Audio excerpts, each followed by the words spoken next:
People's Democratic Party, PDP, has lifted the suspensions imposed on its National Working Committee members, signaling a commitment to party unity.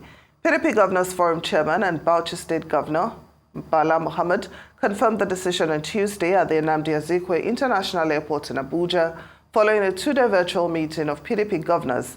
The governors issued a 5-point communique stating that outstanding issues within the party have been resolved and that all previous suspensions, including those of National Publicity Secretary Kola Ologbondiyan and National Legal Advisor Kamaldeen Ajibade, have been annulled. The announcement aims to restore the party's leadership structure under Acting National Chairman Umar Damagum. Tensions had escalated recently, leading to mutual suspensions among party factions.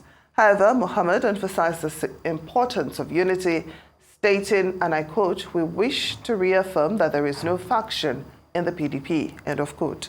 This resolution comes amidst ongoing criticisms of Damagum's leadership and internal disputes, particularly in Rivers State. While joining us now to discuss the latest truce brokered by the PDP governors and the factionalization of the National Working Committee and the need for a holistic approach to end the PDP raging crisis is former National Publicity Secretary of the party, Kola Ologbondiyan. Thank you so much for joining us on Newsday. Thank you very much, Temitope. Good afternoon. Good afternoon.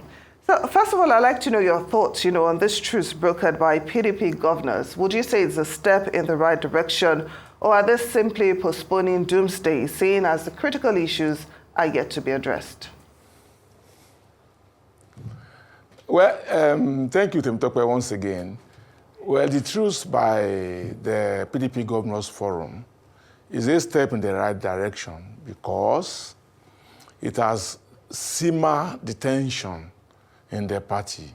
And I must commend the leadership of the PDP Governors Forum, the governor of Bauchi State, Senator Bala Mohammed, for leading his own colleagues into ensuring that there's harmony in the party. And you must also not forget the fact that in doing that, they have also stated clearly that the BOT, which is the Board of Trustees, the National Working Committee, the Governors Forum, the caucus members will all come together to make sure that they work out the solution to the issues that are plaguing the party. And I think that is more comforting than every other thing. Now, some analysts believe that this crisis can be traced to a presidential candidate in the 2023 election, whose ambition seems to have caused very deep divisions within the party. What role has he played so far in resolving this crisis, or is it merely to resurface every 4 years to contest for elections? Well, Temitope, let me tell you something, and that's the fact that blames are not only apportioned on one side in the People's Democratic Party. So far, in the trajectory of the challenges that are confronting the party, the blames have been equally shared between Alhaji Atiku Abubakar, the presidential candidate, as well as the Minister of FCT, former governor of Rivers State, Nyesom Wike. But beyond these two individuals, I hold the opinion, and I have a right to it anyway, that the party is bigger and larger than these two individuals. And as such, that's where I welcome the approach of the governors, or the PDP Governors Forum, which is to pull all the anchors in the party together and find a way of charting a path that can lead us out of these challenges. When you say that, Atiku people are alleging that Atiku is a basic problem of the party, I will tell you that I do not see it that way. I think that the party has challenges. And these challenges, some stem from pre-2023 election, like in the 2019 election. Some stemmed from the last election, the 2023 election. But above, and even when you are talking about, Atiku is involved, what is the involvement of Atiku in the current NWC? I think the major challenge that confronted the NWC, which led to the issue of disagreements and dismemberment of the working committee, is the fact that the current acting chairman, Ambassador Ilyasu Damagum, has practically overstayed his welcome as the acting chairman. And because of that, some members of the working committee believe that, oh, okay, let us find a situation in which the North Central can come in. But like the Governors Forum has said, and they were that position is very concerning, that, look, let us pull all the problems aside. Let us find a pathway. I wouldn't want to be seen as somebody who is stoking the fire. And because of that, I agree, I'm in tandem with the disposition of the Governors Forum that we must create a pathway to harmony and unity in the party. Now, Mr. Ologbondiyan, I'm so happy, that you brought up the FCT minister by yourself. So I'm wondering really if there can be peace and reconciliation if you do not, sanction those who openly sabotage your party, who still remain defiant, threatening to put fire in the state of PDP governors who threaten his structure in Rivers State. What message does this send to other members of the party? If you do brush this aside and you move forward, what's the assurance that another strong man will not emerge and then you start the cycle all over again, seeing as there's no punishment for bad behavior? To be talk well, look, I'm a Democrat and I subscribe to the principles of People's Democratic Party. The party is predicated on strong factors: equity, justice, fairness, and social justice, and all that. The party is also procedural in its approach to issues. No matter my offense, for instance, no matter what I have done wrong, or no matter what Wiki or any other person will have done wrong in the party's constitution says there is a process. And one of these processes is that you constitute the disciplinary committee. And this disciplinary committee has a responsibility to take memoranda from members of the party or individuals who believe that, oh, a particular person has acted wrongly. So when they submit this memorandum or memoranda to the disciplinary committee, the disciplinary committee sits on it. They can either submit directly to the disciplinary committee or they route it through the National Working Committee to the disciplinary committee. So the disciplinary committee will now sit down and assess the petition. And on account of that, throw out to say, okay, we reach this conclusion on this matter. Whether the person should be sanctioned, whether the person should be warned, whether the person should be suspended, whether the person should be expelled from the party. These are procedures. And I can tell you that I'm aware that the chief Ikimi's committee on discipline has already demanded for memoranda from party members. So whoever feels strongly on any issue, even if it's about me, you can take your petition to the Ikimi committee and allow them to take a decision, return this decision to the working committee, and through the working committee, bring it back to the National Executive Committee. Now, you said you're a Democrat and that you believe in the ideals of the People's Democratic Party. So I'd like you to do a little bit of soul searching, and pinpoint how the PDP crisis actually degenerated to this point. Considering the fact that this was once the ruling party in Nigeria, the PDP ruled Nigeria for 16 years. How did we get to this point, or how did the PDP get to this point?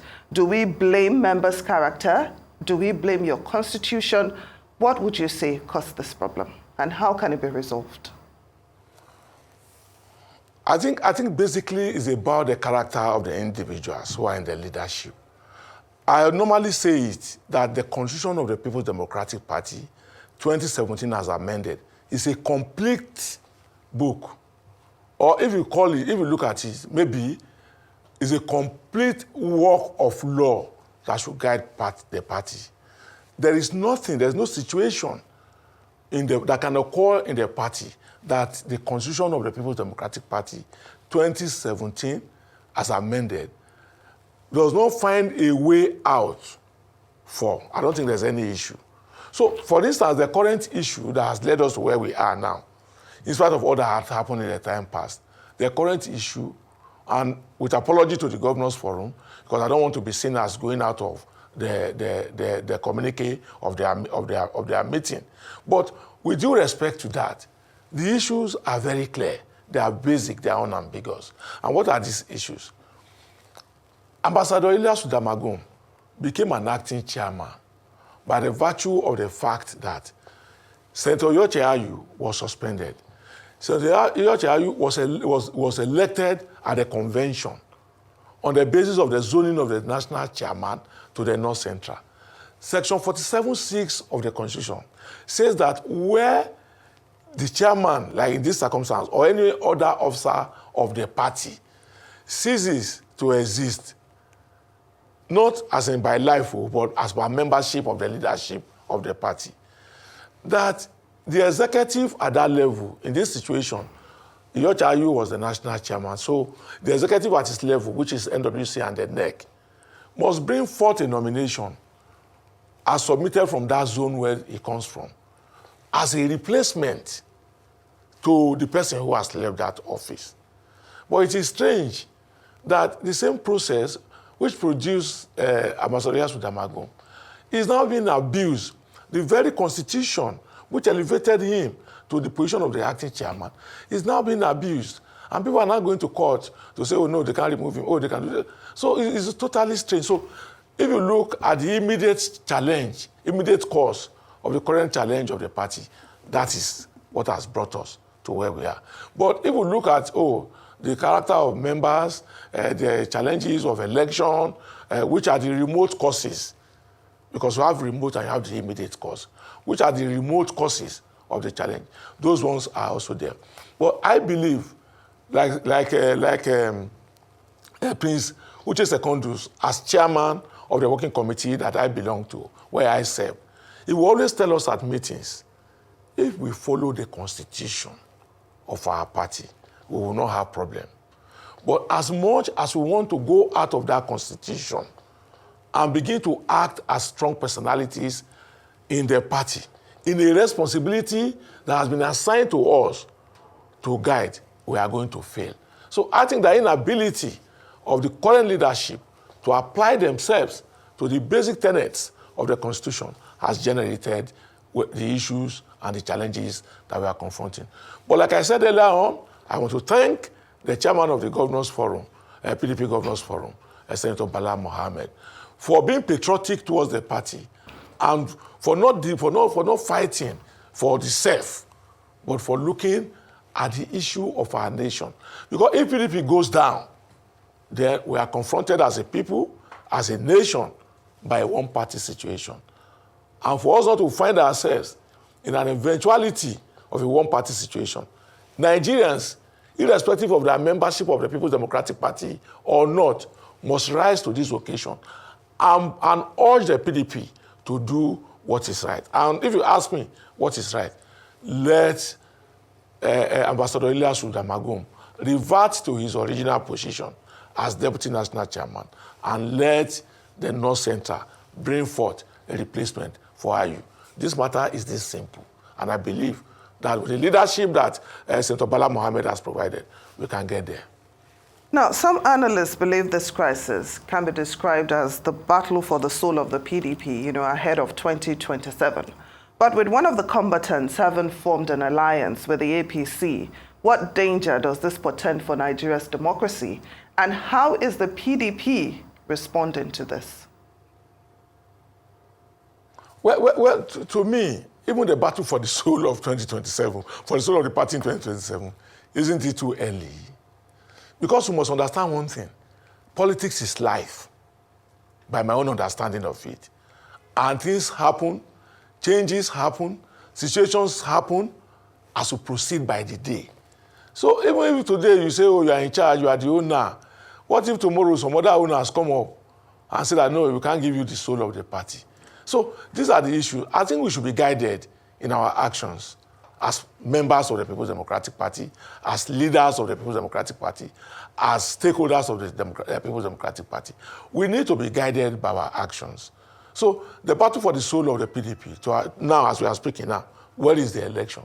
And that's what I find strange, when some other people say, oh, this person must leave the party, oh, that person must leave the party to have peace. I don't subscribe to that, and I don't at all. Let us have a platform that is decent. Let us have a platform that is viable. Let us have a platform that is strong. Let us have a platform that can contend with any other political party. So that as we progress towards the 2027 election, we can now decide who the candidate will be. It doesn't go to any issue as far as I am concerned for us to say that, oh, we must take control of the party now. Let me tell you something. I don't know how to say this one in English, but PDP is like Egbe Aye. What I mean by Egbe Aye is a party that belongs to all, not to any individual. No, any individual can pocket the People's Democratic Party.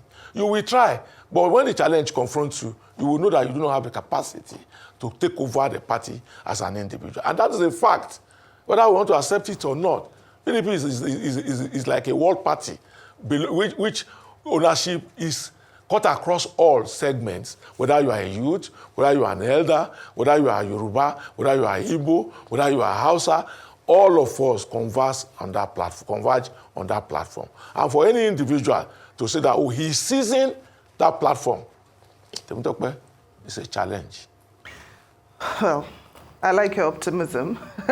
But then, earlier you talked about the fact that some members have started going to court, seeing as the internal dispute mechanism of the PDP right now is not adequate to solve this crisis.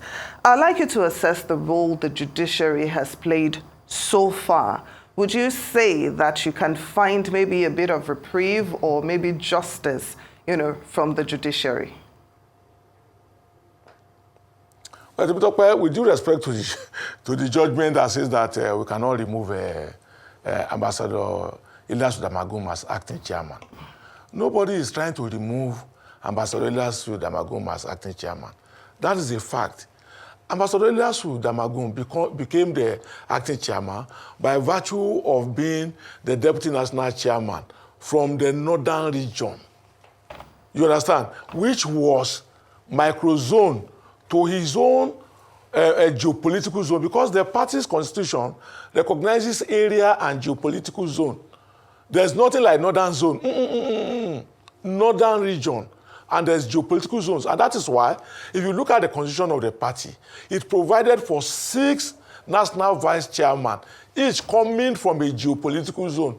You have the national vice chairman for Southeast, you have the national vice chairman for the Southwest, you have the national vice chairman for South-South, you have the national vice chairman for North-Central, for the Northeast, and for the Northwest. So it demonstrates the fact that our party recognizes the geopolitical zones. And if you look at those who who founded the party, and you look at their thinking, and you look at the drafting of the constitution, you will see that the party has tried to make sure that, look, every zone is represented. So now, in this circumstance, Ambassador Ilyasu Damagum comes from the Northeast, and the basic position that was given to the Northeast, according to the zoning arrangement, was the deputy national chairman. What the North Central got was the national chairman. You understand? What the Northwest got was the national organizing secretary, being occupied by Captain Baturi. So, and it goes like that to the south, to the south. So in the distribution of offices in the PDP, even where they form government, you will see the recognition of geopolitical zones in their respective appointments. So for us in the PDP, the judgment that he cannot be removed as acting national chairman, there's no removal of Ambassador Damagum as acting national chairman. He is an acting national chairman by the virtue of the fact that he is a deputy national chairman from the north, and that is why he came into that position. So I don't have anything against the judgment, with due respect to the judgment, but the judgment has not stopped the PDP from functioning at all. It hasn't. And in this function, until the North Central presents a nomination to bring forth a national chairman, Ambassador Ilyasu Damagum cannot be a permanent acting national chairman. And I've also listened to arguments that says that, oh no, he can't be replaced. Nobody has said that he must be replaced. If you look at the trajectory of arguments in the party, it's simply that, look, Ambassador Ilyasu Damagum, your office as deputy national chairman is vacant. Go and see that, go and take it. That's what you are elected to do. Leave the issue of the substantive national chairman. It is not for your zone. And he knows it, that it's not for his zone. So going to court is needless. As a matter of fact, it depletes the personality of Ambassador Ilyasu Damagum. But like I have always consistently said, I don't want to be seen as somebody who is stoking the fire or who doesn't want to accept the decision of the Governors Forum. I think that more than any effort, in this current trajectory. Senator Bala Mohammed, the governor of Bauchi State and the chairman of the PDP Governors Forum, has done his humanly best effort to restore sanity. And I can say that sanity is already being restored. So what next, after this temporary truce? Because, we both know that this is temporary. What next, after this truce? And the people that have the power to actually bring permanent peace to the PDP, are they willing to act? Well, if you listen to, I don't know, if you listened to Senator Bala Mohammed, he said that the caucus, the working committee, the NEC, the BOT, that they will have to meet to discuss the path for the future. What is this path for the future? It's very simple. The path to the future is that the NEC of October 24 should hold, and the North Central should be allowed to bring its nomination. That's all. That is all. That's the path, the pathway to the unity. And I believe that given the position of the governors, PDP Governors Forum, which has come out after their meeting, held, was it yesterday or the day before yesterday, and coming to a conclusion and agreement that, look, the suspension and counter-suspension have been put aside, and the working committee members should come together, and that in coming together, all suspensions are annulled, they are nullified. You understand, both the one suspending the acting national chairman and the one suspending the national public secretary and the national legal advisor, which to me ab initio was absolutely wrong. It was a nullity because the staff of the party that issued a letter of suspension has no capacity, has no strength of law in the constitution of the party to do that. So that's a nullity in the first place. But having said that, it is good that our governors, the strongest arm of our party pressure groups, have come out and they have advised appropriately. And I've not had any dissent, even as we speak. So I believe that the pathway to unity, the pathway to harmony, the pathway to stopping Nigeria from being reduced to one-party state, because it's a dangerous trend. It's a very dangerous trend. As I speak to you, even when NPP that has one state, they have put crisis in it. Even a Labour Party that has maybe one party, maybe one state too, they have put fire inside it. There's fire inside our own too now. So we must stop this fire and make sure that from escalating, and make sure that our party is united ahead of the 2027 election. If we had more time, I would have asked you who they are that are putting fire in the parties, but unfortunately, we have to go. Former National Publicity Secretary of the PDP, Kola Ologbondiyan, thank you so much for joining us on Newsday.